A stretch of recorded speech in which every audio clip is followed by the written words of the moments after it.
The pick is in.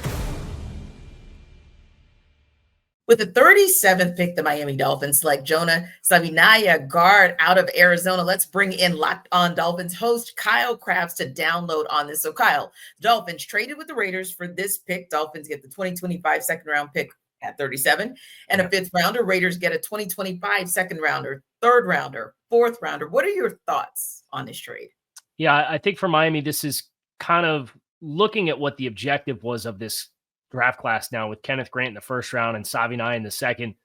You're talking close to 700 pounds of interior linemen on either side of the line of scrimmage. You're concerned about what's the shelf life there in the first 8 picks or so of the second round after everybody resets on Thursday night to Friday. This was a name that was going to be in demand. So you were going to have to pay a nice price to come up and get what you imagine to be a starting offensive lineman. So I'm not surprised that it cost them moving back from 35 to 143 and then pick 98. But to make the kind of jump from where they were at of over 10 spots here, getting in the top 40, I'm not surprised at the price tag. And they told us they were going to be serious about investing in their offensive line this offseason, and they put their money where their mouth is. Indeed, indeed. And speaking of that, part of the reason is because, of course, there's a departure of Teron Armstead, who's now retired. How important was it to get a guard of Jonah's quality to help with this Miami Dolphins O-line? Yeah, there's some pressure that falls on Patrick Paul, the team's second-round draft pick last year, who's going to step into Armstead's actual role. But what Savinaya does as somebody who's played both right guard and right tackle is he allows their big free agent signing, James Daniels, their veteran offensive guard, potentially, he's played all 3 spots on the interior. He can step in next to Patrick Paul on the left-hand side, and that now gives a veteran to play next to Teron Armstead's replacement.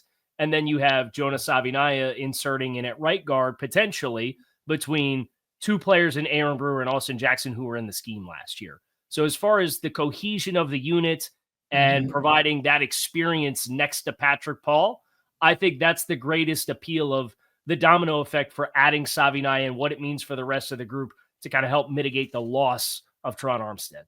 Indeed. And I think, too, when you kind of make this statement early in the draft, if you will, so first day, second day, it kind of tells your quarterback, hey, Tua Tagovailoa, we are invested in you for the long term. But I think it also even tells the running back room, hey, we're invested in making this a more versatile offense there with the Miami Dolphins. And when you think about just what you said, the possibility of needing Jonah to jump in from day one, what are the biggest areas that are sort of his upside and what he brings to the table, but what are the things that you feel, hey, he needs to improve on that for him to be ready to contribute day one for the Dolphins? Yeah, so it's interesting with him converting because he was primarily a right tackle at Arizona.